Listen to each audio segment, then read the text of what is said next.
as a mission ourselves, we do not pay money for people that are taken hostage. But we as a mission will do whatever it takes, whatever we can do within our own ability to be able to help get that person released from their hostage takers. We also have as a mission, one of the advantages of a mission like ours that has over 100 years of experience, and we have almost 2,000 workers. We have people trained and teams of people that are, I would say, experts, if you could be an expert in it, to be able to help in that negotiation. And also how to work with government agencies in those countries, along with our own governments, to be able to see how we can negotiate to get those workers out. To be very honest, we've had situations where God has opened up doors where we've seen workers that have been taken hostage, and by the negotiation, just the miracle of God, that they've been released. And then we've had other situations where we've had hostage taking, and they've never been released. And we've never, ever heard anything from them again. And so but we do have very well-trained people that work in that. And within our mission, and this is good for Brother Royce to know and to hear, we have a large department within our mission called the Member Care Department. And so the Member Care Department helps in training. We could even bring people here to the school to be able to help the church be better at member care for their workers that are going out.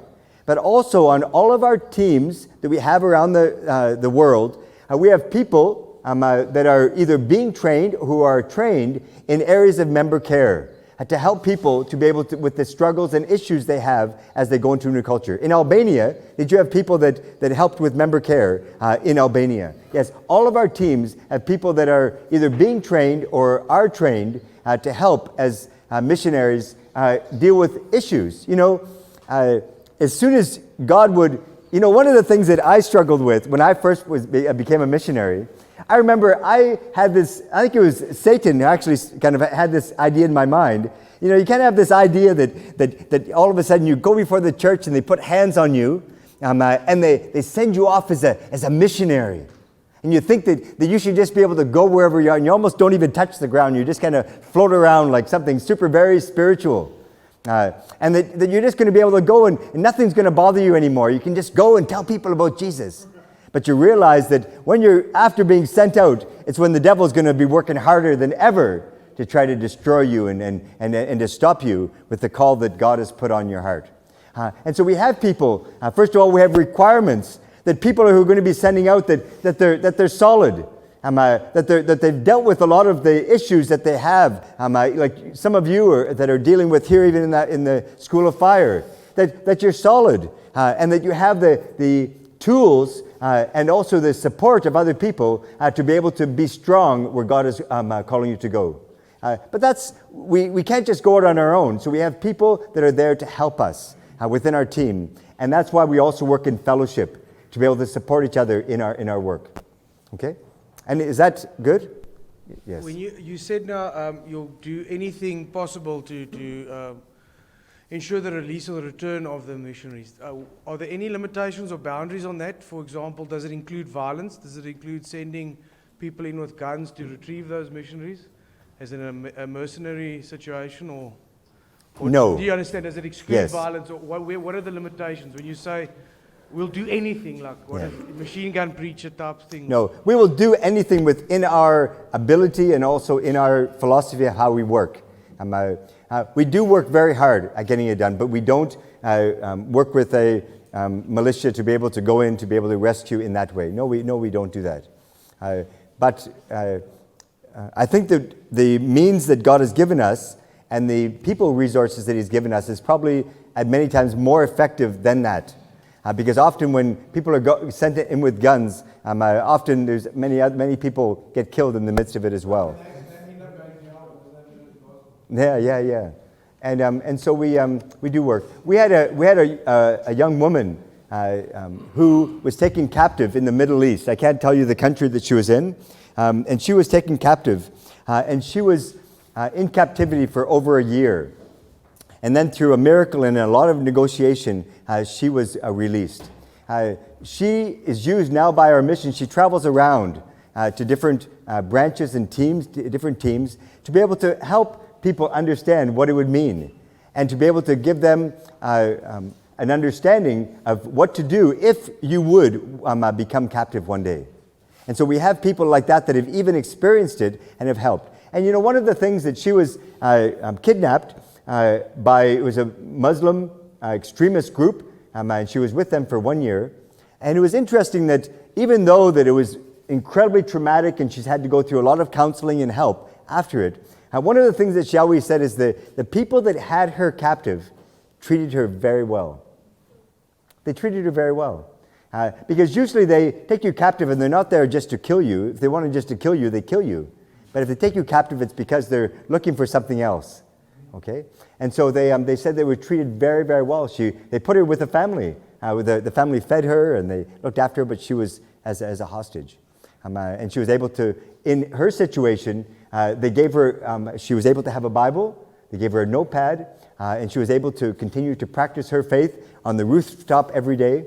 And also she had many opportunities to share the gospel with her captives as well. So God knows. God had Paul captive for many years. And he caused a revolution in that area, people coming to the gospel as well. So God has purpose. Okay. Sister.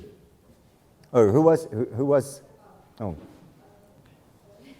I just want to know, what is your age restriction when sending out missionaries? What is your youngest and your eldest age that you send out? I've never had that question before. We really don't have an age limit, but we require people to be, first of all, mature in their faith, and also people that are recognized by their church to be able to be sent out. So I would say a limit for sure would be 18 years of age, probably more realistically 20 or above. But we don't have a limit on an age for it. But if people are going to be going out, we encourage people to finish their studies. And if they are in a situation where they can even finish their secondary studies, their university studies, in an area which is going to equip them better, we encourage them to do that as well. We don't want them just to stop and to cut off, to be able to go where they're going to maybe regret it after. And I want to emphasize again that right now in the countries around the world that have the least reached people groups, some of the most closed countries in this area here, the most effective way to get in is as a professional, somebody that has skills. Even if you can have a certificate to teach English as a second language, or if you have a university degree to be able to go in as an accountant, or to be able to go in as a nurse or a doctor or whatever it would be, or someone who's been able to do business before, to use your business to be able to get into these places. So we don't. One of the things we do have as a mission, we don't have a retirement age in our mission. And so if the Lord gives me strength and we can continue on to serve Him until we die, either in our own country or here. But with our mission, we have a limit of when we can be in leadership. So actually, we can only be in leadership up until 65 years of age, because we want to turn leadership over to younger people. We still, no matter what age we are, we as a mission recognize the advantage of age and we want to respect that. And so we also use them as our advisors to be able to help us out to be more effective and to deal with cases that are around. So we don't have a limit of how old we can be. So some of our gray-haired brothers and sisters that are here today, when God calls you, if it's truly a call from God, we're very happy to talk with you. Some of our freest missionaries we have right now are some of our missionaries that are coming in that are now retired, and they have a pension, because they don't have to even hardly worry about the support that they're going to be getting. They're still going to need a church, but some of them have their own support that they're living in another country and they're receiving support as a missionary. Yes. I would like to know if you work closely together with Open Doors. Okay. Yes, in some places. Okay. Especially in areas where there's closed countries, for sure. For like closed countries, places where we need to get Bibles in. A lot of our missionaries have worked directly with Open Doors, and so we as a mission have a very strong spirit to say, okay, let's. It's beyond the time of thinking we can do it alone. And so that's why we see that when we have people with the same vision and the same heart, we're very happy and willing to say, let's work together. I want to be very honest about something here. Since I've come here to the School of Fire, and as I've got to know, especially Brother Royce, I sense that God has brought us together. And I believe that we have much the same vision. Might have different ways of expressing it and different ways of working. But I believe that our heart is to see the nations one for Christ. And also a passion and a boldness to see, whatever it takes. And also boldness to say, let's not worry about the issue of money because we can work hard or we can dig deep in our pockets to make it happen. And that is very much our spirit in our work. So I feel very happy and very confirmed in my spirit just being here. Just to be, we're going to really see how it's even maybe more after we have the braai this afternoon of how often we want to come back here. But we're very happy. And yes, we work with missions like Open Doors, other missions like that are very strong on getting the gospel where there is no gospel. And those are the strongest ties we have with missions like that. Does that answer your question, sister?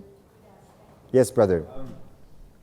In constellation with the secondary qualifications and stuff like that, helping you or going to a place, opening a business and spreading the word of God through that. If I take myself as an example, let's say I finish my mountaineering degree and my mountain guiding degree, then I come to you guys.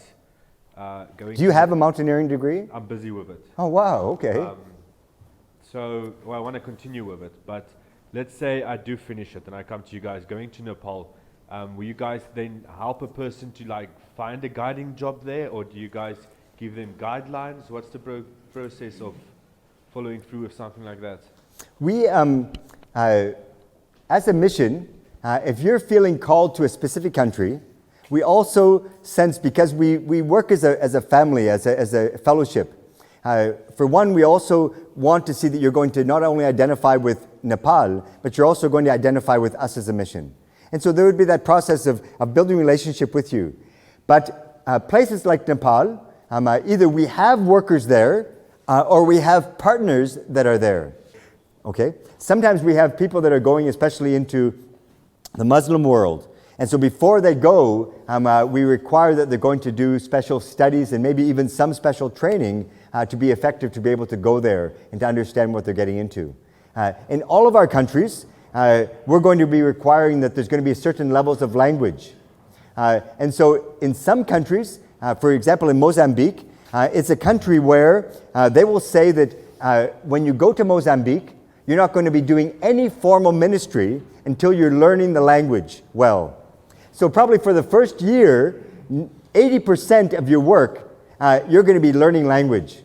You can be involved also in testifying, but your main focus would be learning language. And then as you get proficient, then you would be able to go on more to the ministry that you're going to be working with the team. Some other countries, they're going to say to you, before you come, for example, into Jordan, before you get to Jordan, you have to have a certain level of Arabic before you come. Because they know that you need it just to be able to function, just to be able to go to the market. And so we would help you and guide you to schools, which we have contacts with, of places where you can go to learn that language before you actually arrive in the country. Okay? And so we as a mission, we help in all of that process to be able to help people prepared before and while they're in the country as well. Okay? Yes, brother. Yes. It's coming. Just a question on that secondary teaching English, for example, with the certificate. Yes. We need to require that beforehand, or can we do it in one of your schools? closer by?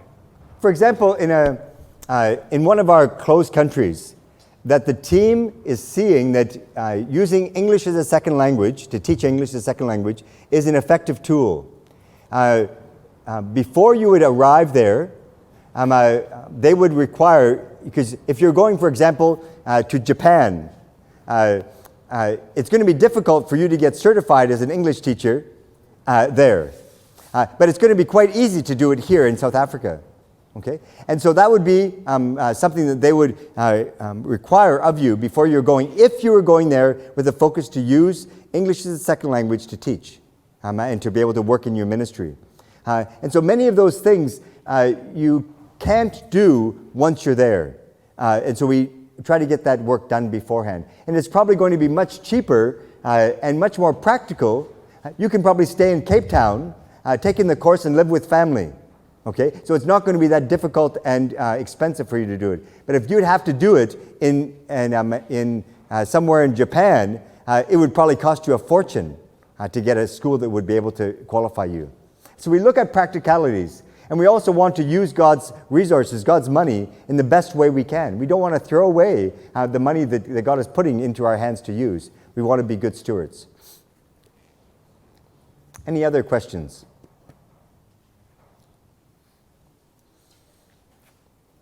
I want to show something to you. I want to show two things to you, but this is the first one. As we've been talking about the different,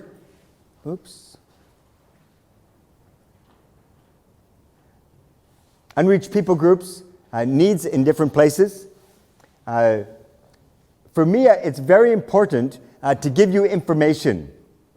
To make you aware of the needs, make you aware of where we as a mission are really emphasizing and trying to recruit for. So I want to give you, I'm not going to go long with this, but I want to be able to show you some of the priority groups that we're really trying to pray for and recruit workers for. And there's a few statistics that are here that I want to look at. One of the groups are the Maghreb Arabs. And the Maghreb Arabs, there's over 70 million of them. Oh, it's going faster than I want here. Oops, wait a second. Back. I made a mistake here. Just hold on. Slide. Okay.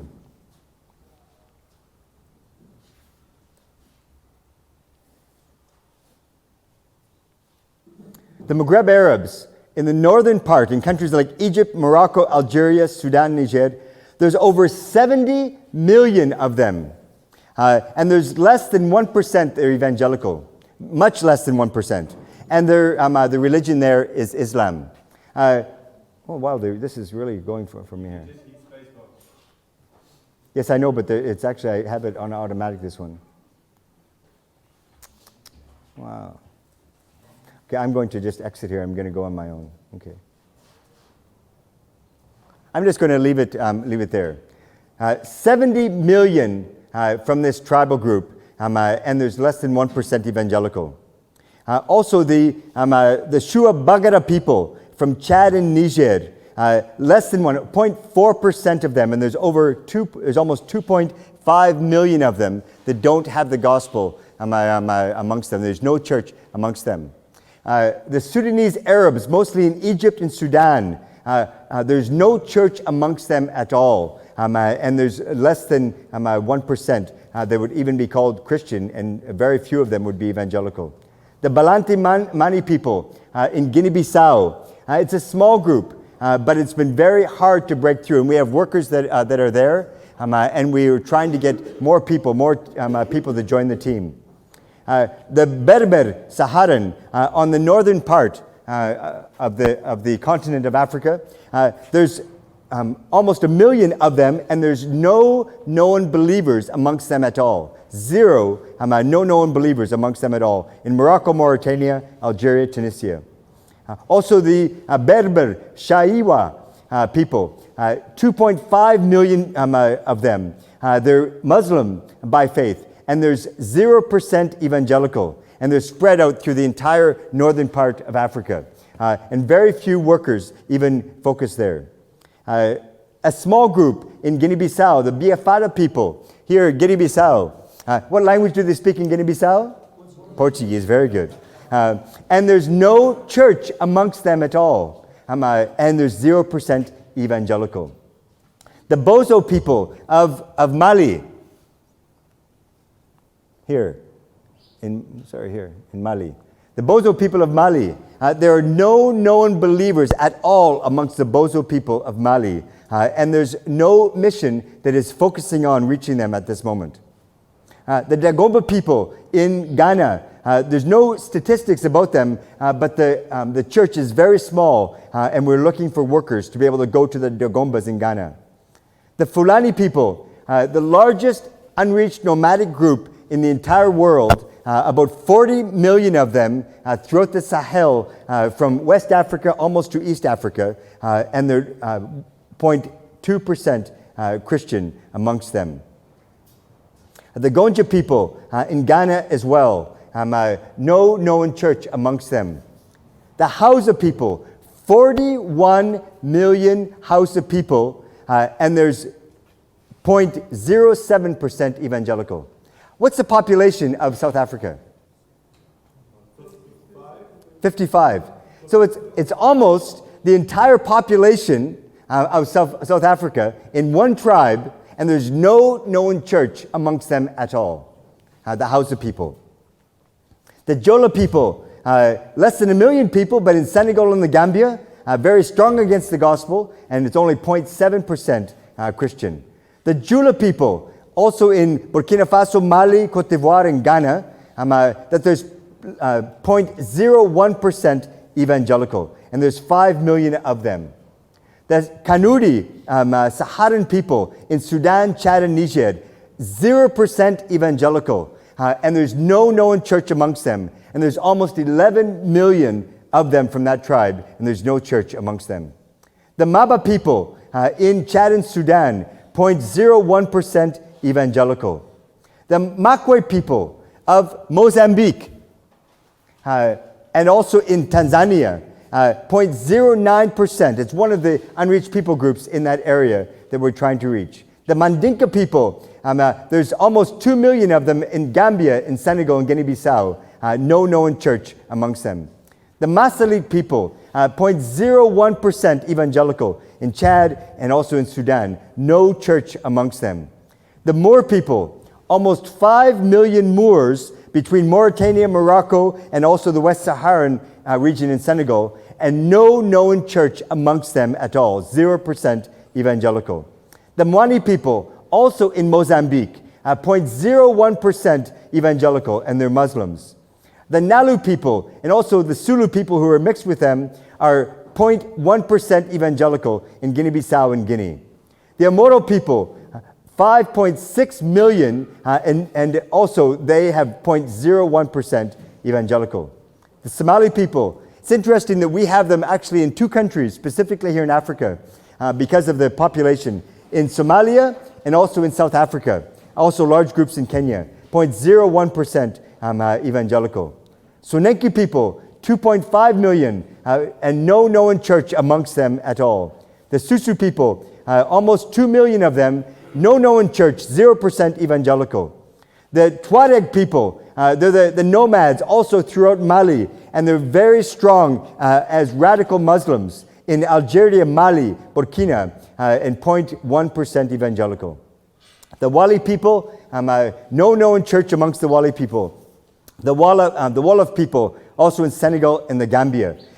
These people have almost 7 million amongst Senegal and the Gambia. There's no known church amongst them, and there's 0% evangelical amongst them. The Wolof people, we have many workers working with the Wolof people in Senegal and also in Gambia, but we're praying that God would raise up other people. And the last one, the Zarma people, throughout Niger and Nigeria, almost 4 million of them, and 0.09% evangelical. None of these groups would have any church amongst them at all in their people group. And they don't have an established church amongst any of these 30 priority groups that we've identified.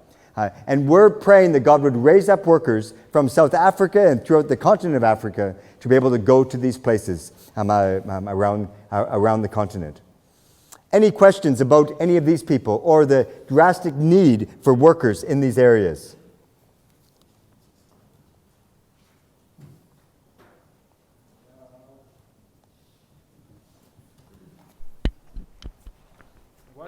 What would happen maybe if you had to say take a helicopter or something or aeroplane? Sorry? Take for example a helicopter or aeroplane and fill it with Bibles and drop them into a country. Wouldn't that help? No. Brother, that may be effective. That may be effective if most of these unreached groups, do not have a Bible in their language. Okay? So even if you dropped a Bible in English or in French or in Portuguese, they're not going to be able to read it.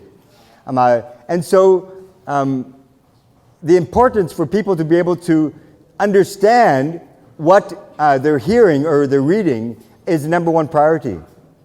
Did you know even in a very simple way, if you going to speak to a Muslim in English and them being able to speak English, if you don't understand their culture, and if you don't understand even what they believe, the way you preach the gospel to them will be like a second language to them. Because they're not going to be able to hear and understand what you're saying. Okay? And so the Bibles, it could be effective if it would be in a place where people are literate and they have the Bible in their own language. But it's much more effective to be able to bring it in and to be able to help people understand it. I only want to add with Justin. Justin, we laugh now for you, but in North Korea, last year, there was a mission with warm balloons. Warm balloons? Yes? Hot air balloons? Yes. It is also a state secret who do that, but they sent warm balloons in with Bibles, a lot of Bibles, go in North Korea. Mm-hmm. You can go and Google it. Okay. Okay. Yes. Yeah, but so you are not so far wrong. No. So that is why we name it creative people. So go on with your creative thinking. You will come on a plane. Yes. But with the first plane, we will send you in. Okay. And you know what Brother Royce is saying? The strategy, because the thing is, they speak the same language. Because they're coming from the south, which is Korean, into the north, and so they can understand very, very well. And so it can be very effective. And a good majority of the people in the north are going to be literate as well, to be able to understand. So yes, brother, we need to continue to pray that God is going to give us ideas, and even crazy ideas like hot air balloons, to be able to get to finish the task and accomplish what God is calling us. Yes, brother. Brother Roland, I just want to hear, what is the reasons or the challenges that some countries are not being reached? Is it about danger? Is it about language, or what is the barriers? Someone once, when I was at the Lausanne conference in 2010 here in Cape Town, one of the kind of the mottos that we focused on was the last, the least, and the lost. And a big emphasis was looking at these least reached people groups.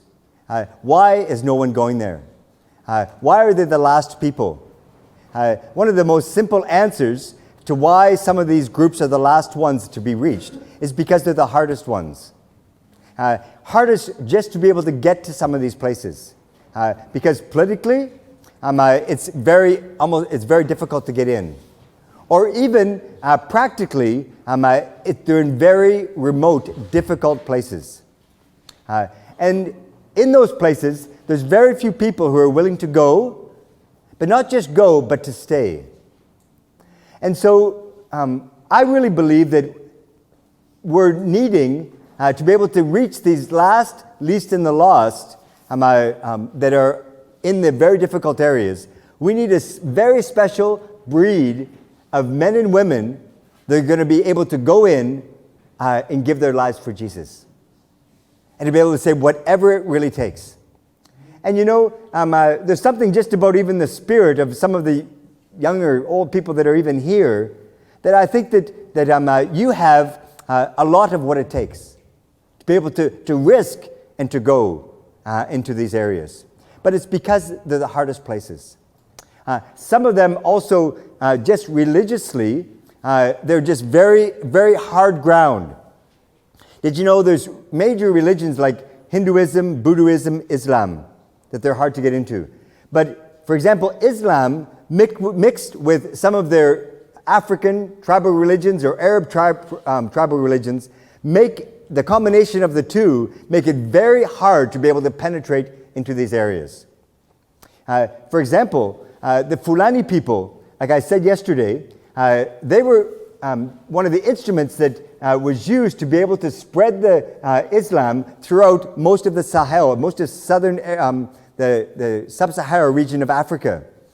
And so they were very, very proud that they were the instruments to be able to spread Islam. And so for them to be able to see that they were going to leave Islam or abandon Islam to come to Christianity was very, very hard because of the pride and because of the history that they had. But now God is opening that door and we're starting to see a move. And also, just because, they're the hardest places. And we need people that are going to be very creative and very courageous to be able to get into those places and not only go, but to be able to be effective in how they can stay for extended periods of time to see churches established in these countries.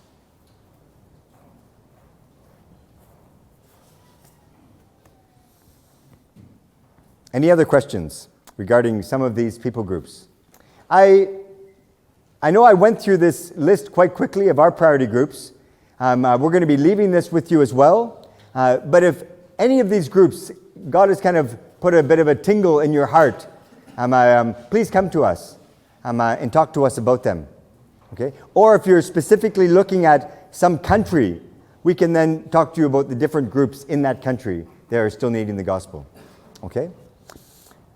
Yes, brother? I want to know if some of us have certain skills, but not the literature skills.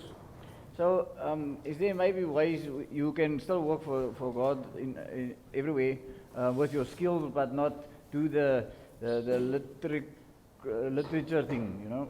Okay. How you can use your skills that you have that maybe you don't have the skills as maybe an evangelist or a preacher or that type of a thing? That's what you're saying. Yes. I think in the little video that we had about a team, we have in some of our places missionaries that are called that maybe they're administrators. And they were able to join a team, maybe in an unreached area, maybe in a can country, and they can help run the business. Okay? Which gives opportunity for the other people to be out there spending time more with the people. We have people that are agriculturalists. Like it said there's an engineer. They were helping people dig wells. And I'm sure that even though maybe you may not be a preacher or a big teacher of the Word of God, but I'm sure you can share your own faith. You can share what Jesus did in your life. And so that's, you dig a well for people. Or you help in some area, you can be there as a witness. At the same time, you're working along with a team that is focused there. Okay? So, like we said yesterday, God can use any old cabbage head if we truly have a heart and a willingness to go. So, yes. Just to kind of add, well, maybe not add, but in the similar vein, you speak of skills. Let's say you got construction skills, but you're not an engineer. So there's no qualifications behind your name. Can you still use that to go and work in the country? Let's say in construction capacity, but you don't have a degree for... Sure. How would you go about that? Is that still possible? Yes. We have in some countries in Asia, teams of workers that have gone into to help in children's ministry, children that have been brought into prostitution and all kinds of things, and they're trying to rescue them and then work with their families. And so they have gone in some of the regions where they go, there's no buildings, for example. And so the team prays and God raises resources so they can build maybe an orphanage or a school. And so often what we will do, we will look around, we will pray that God would raise up construction workers, carpenters, plumbers, to be able to go especially for periods of time, maybe for 6 months or a year, to help in those practical areas. And to be able to go and give your time so you can see a building raised, so then later on the rest of the team is going to have a place to function out of. But let's say you wanted to use that as a part, in a creative access. Okay. You understand? So one of the countries, but if you had a degree, it would be easy to get a visa for that job. Are there still countries that's creative access that you could use if you're not tertiary qualified? Yes. As a cover, not as a cover, but you know what I'm. Yes. In any of these countries, some of these more Middle Eastern countries, a lot of people go in. I think that even here in South Africa, they're hearing, even our sister, she's going to do Abu Dhabi. She has a visa application in for Abu Dhabi. A lot of people go in as workers in these countries. Okay, and they will you can even work for a company to get you a visa, or one of our companies that are in those countries can hire you as a worker.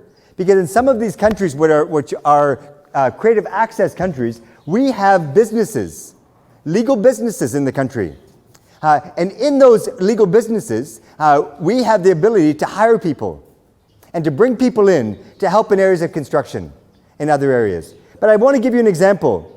And like I said before, especially in the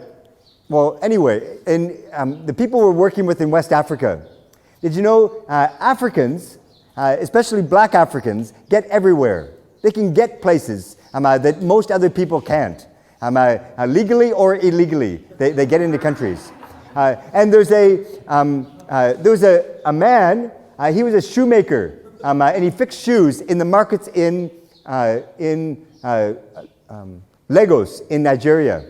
And God put upon his heart to be able to go up into Mali to reach the Bambara people. Have I told this story to you already? Sometimes I forget what I've told.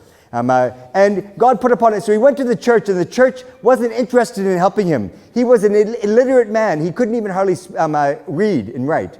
He talked to all the people in his church, and people, they thought he was crazy. But he had such a passion to go to reach the Bambara people that he took his box where he used to fix shoes, and he went with his wife, who used to make bread. Nigerian bread was different than the bread in Mali. They went. And they went into the local market. They went and they didn't worry about visas. They just they get in, they pay money to get across the borders, and they get in there. And because they're all black, they just look, people don't even know who they really are.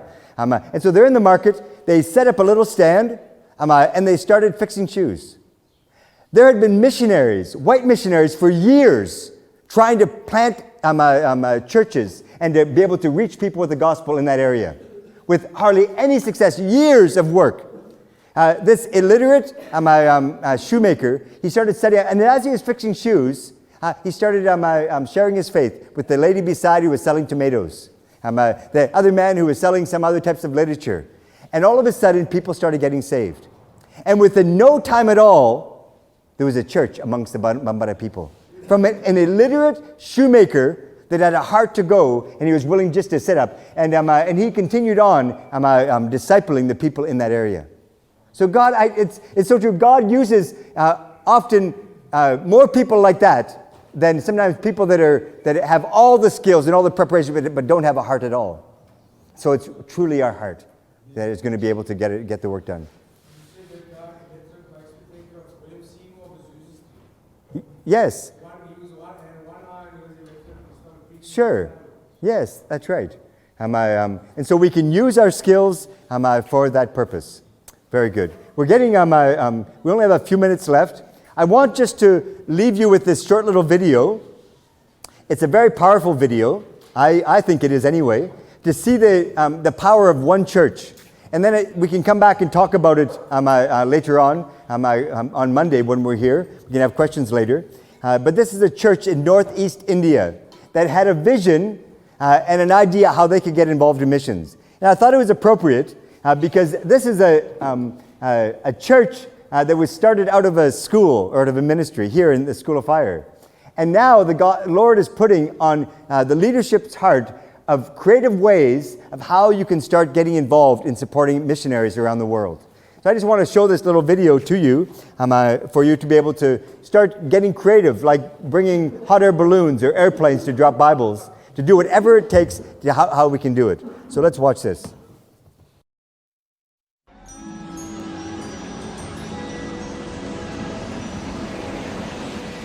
There are many ways of serving the Lord. Some people do great things. Some people are good preachers. Some people contribute lots and lots of money. But when we talk about this handful of rice, it is very humble. The service is done in the corner of the kitchen that nobody sees. But God knows. God bless.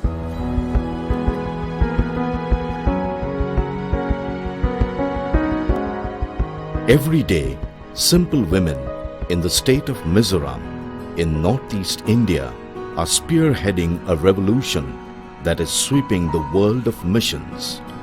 Their movement, Bufai Tham, or a handful of rice.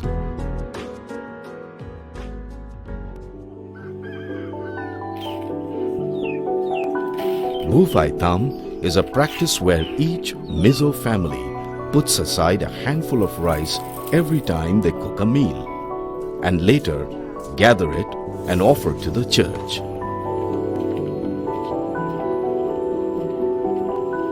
The church in turn sells the rice and generates income to support its work.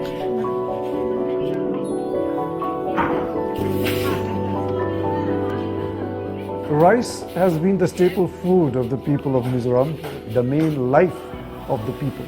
You are giving what is basic, essential, fundamental to your life. You are sharing that with God. The handful of rice ministry started in Mizoram in 1910. That time, many people did not know the gospel. So the church thought that we need Bible women to spread the gospel of Jesus Christ. The Bible women, they are locally supported women for evangelism. The practice of Bufai Tham is meant for supporting those Bible women. This concept of Bufai Tham became so popular throughout Mizoram over the years that giving was not limited to some individuals. The whole of Mizoram, rich or poor, young or old, everybody contributed to it.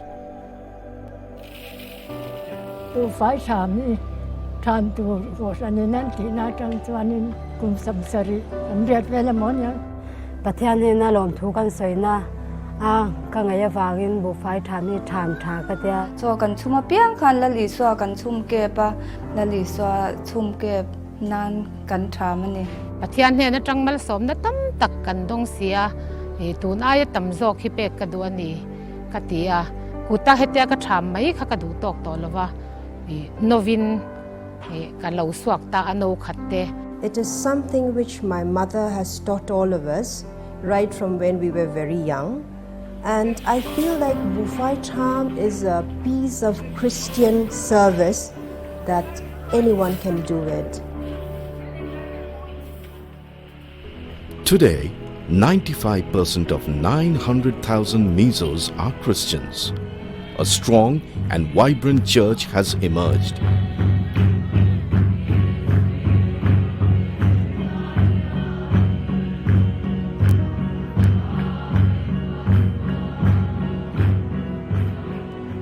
People started to give more and in creative ways.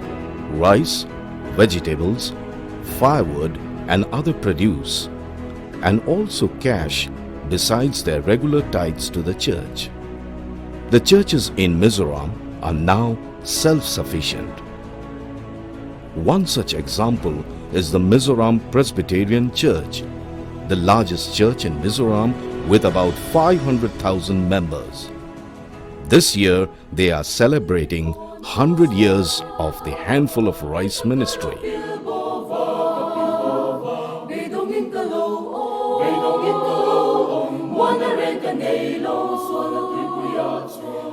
In 1914, the money received from the sale of handful of rice was rupees 80. That is $1.5 US. In the year 2009 and 2010, we raised money, $1.5 million US from handful of rice offering.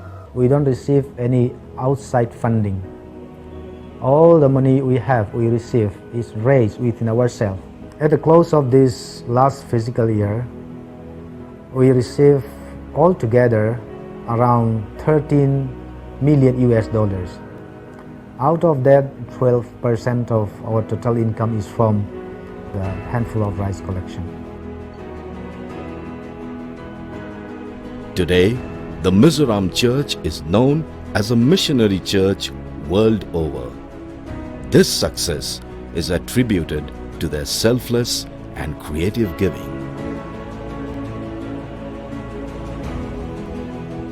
Mizoram state is the most backward state in India, and we are the poorest of the poor, but still we can raise funds for the ministry of the Lord. We can support 1,800 mission workers, and in the meantime we can also send overseas missionaries. There have been times when some churches have thought that we need to get blessings from God, and the attitude has been, what can we get when we become part of the church? But here the handful of rice offering inspires us that God has called us to share what we have with God for God's ministry. We Mizo people say, as long as we have something to eat every day, we have something to give to God every day.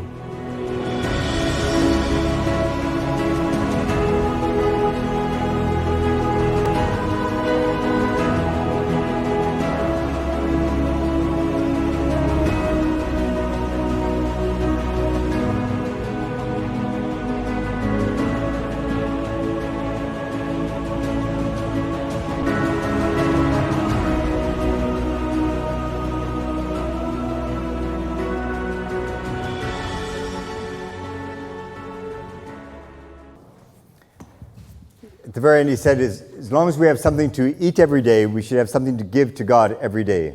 We have all these we're all drinking Cokes and eating crisps. And, every time we would buy a Coke for ourselves, if we put that same money into missions, or the crisp, if we buy a bag of crisp, we'd put it into missions as well, or even the other foods that we have. Thinking of the resources we could have to be able to send out workers. If we have something to eat every day, if we have something to wear every day, we have something also to give to God every day for the purposes of the gospel. So let's finish here. And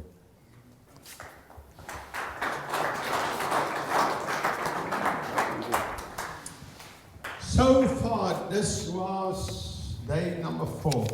How you enjoy it? How you enjoy it?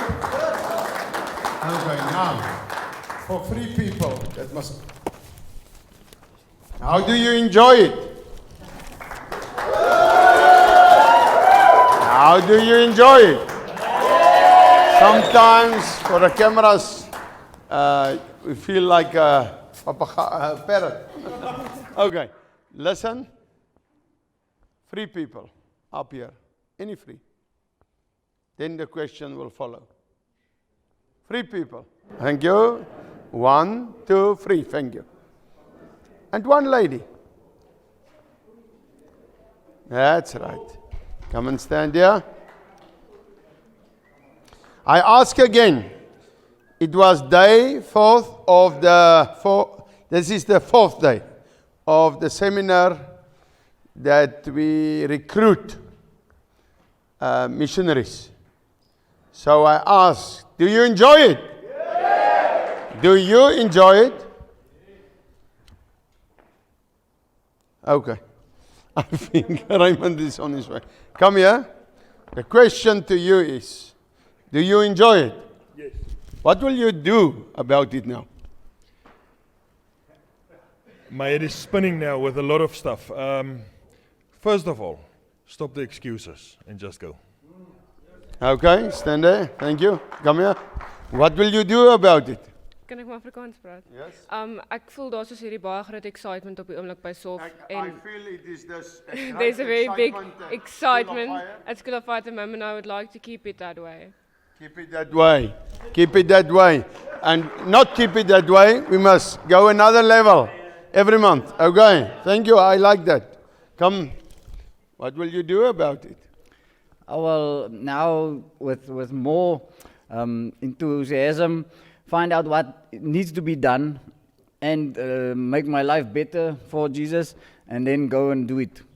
Yes, I like it. Pastor, you're already a pastor, so you can go. Come here, come here. Give Pastor Nico a hand. That's right. Yeah, it's like Jaco said, it's to get serious and to realize that what we're doing is it's so important out there for other people that doesn't have the chance that we have now, to leave the little stuff behind and go forward. You must remember one thing. There's a lot of courses in this world in Christianity in South Africa. But what you do about it? Some people die inside of all that courses. They're in the graveyards. There's a lot of Christians. They die with all the wisdom. They learn for 20, 40, 50 years in the churches, but they do nothing about it. So it's very important, thank you, that we do something.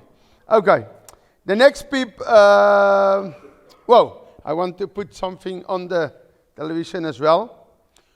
Sorry that I must go on my telephone sometimes. It is Edmund that is this week, and on this Saturday, there's a lot of people that want to bring now in people. So that is why I'm on my cell phone the whole time. Okay, the next, and then when I'm on my cell phone, I must go and Google and I saw something about Joy, the magazine Joy. And I open, and there is this quote from Alice Cooper. You know Alice Cooper? You know Alice Cooper? What was the songs that he sang? Yes, but he was a Satanist and was a drug addict, all that. But he said, in Afrikaans, they quote him there, he said, "Dis baie maklik om bier te drink." Hy sê, maar het is 'n challenge om Jesus te dien. It is very easy to drink beer, but it is a challenge to serve Jesus Christ. No, we don't allow beer. What we say about it, Alice Cooper, he repented to the Lord.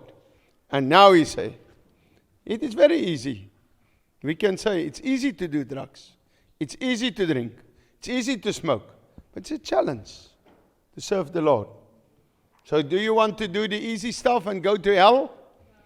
Or do you want to take the challenge for Jesus Christ? But okay. People who are not sure. Your name is not on the list. You are not sure, but you said, let me sit through the seminar, but I want to go home, or maybe there's something in, or maybe not. Listen, pray tonight, pray tomorrow, then Monday come and say, I'm not so sure. But Roland Stewart, can you speak to me for 5 minutes? But I'm not so sure. I don't want to mess with your time, but I don't know. But please, put then your name on and go to them for 5 minutes. Maybe that 5 minutes is a turning in your life. Okay, so I challenge you. Amen.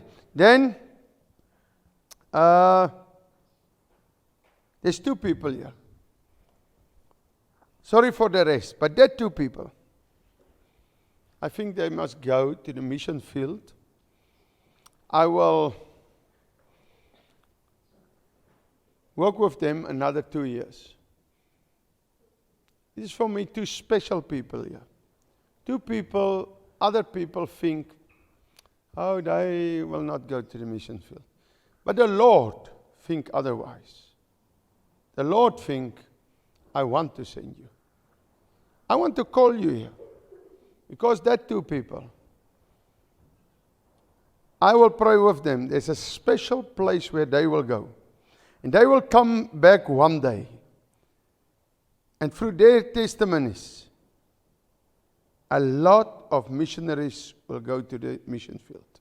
I want to call Justin and Anton Free. Come here. Come here. Come here.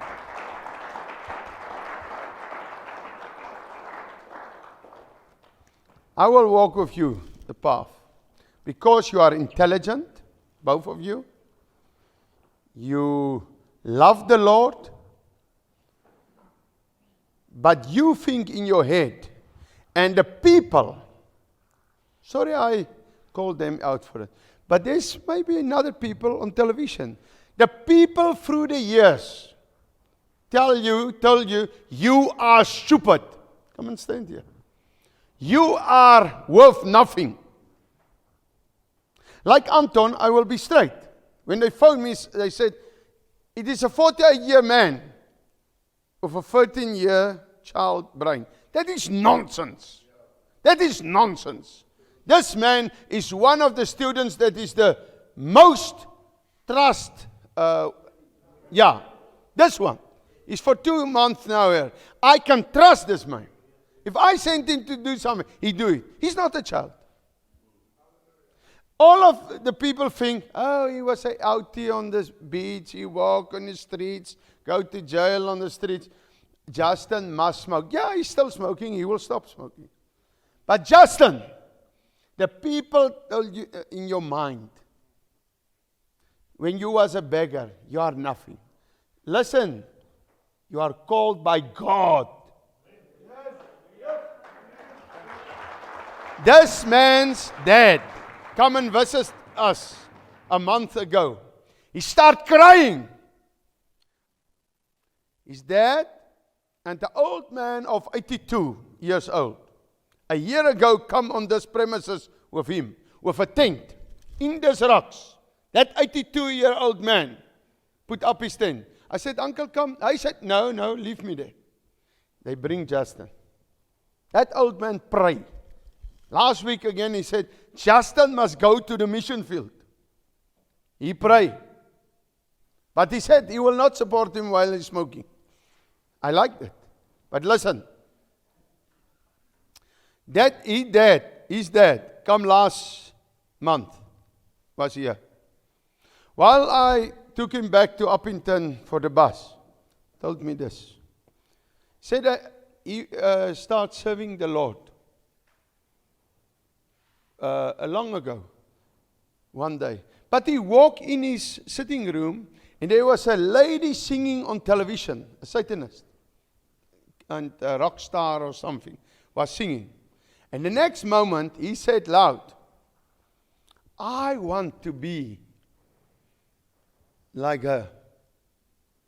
And the next moment, he fell down in his sitting room, and he became mad. He do funny stuff for more than 2 years. His wife, his mom left him. The kids left him. The spook come out of his mouth. He attacked people. He was mad. Only mentioned, I want to be like her. You must be wake up. What you say? And then a pastor come and drive out the devils, and he was setting free. He's serving the Lord now. But okay, that's only for that. This too, from today, on your prayer list. They must go to, I want to go with them first. And then they will go on their own. Listen to me today. So change your mind. You are more intelligent than the most professors. You are wise for your size. Okay, go and sit. Go and sit. Thank you. Sorry I do it in front, but people must know. It's sitting in the television. You are sitting and look at Shalom Flicks now. You think, I cannot go. I'm not worth it. Listen. Go and Google Ring. What is his name? David Ring. Go and Google David Ring. If David Ring can go on a stage and speak to people, you can do it. I was a murderer, a drunkard, and still I do very stupid things sometimes. But the Lord used me. So, okay.